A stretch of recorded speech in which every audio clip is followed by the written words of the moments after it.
আমাদেরকে আজকে একটা সারপ্রাইজ দেবো বলেছি, আর সত্যি দেবো।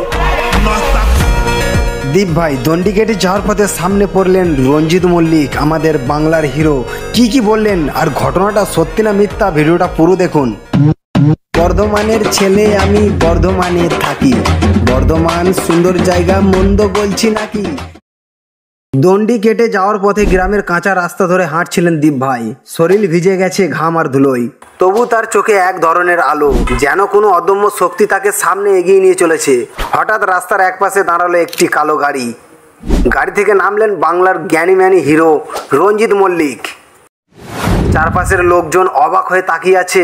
রঞ্জিত মল্লিক দীপ ভাইকে দেখে মুচকি হেসে বললেন, এই যে তুমি, তোমার মধ্যে এক অন্যরকম জেদ আছে, যে জেদ নিয়ে মানুষ বড় হয়, সমাজকে কিছু দিতে পারে।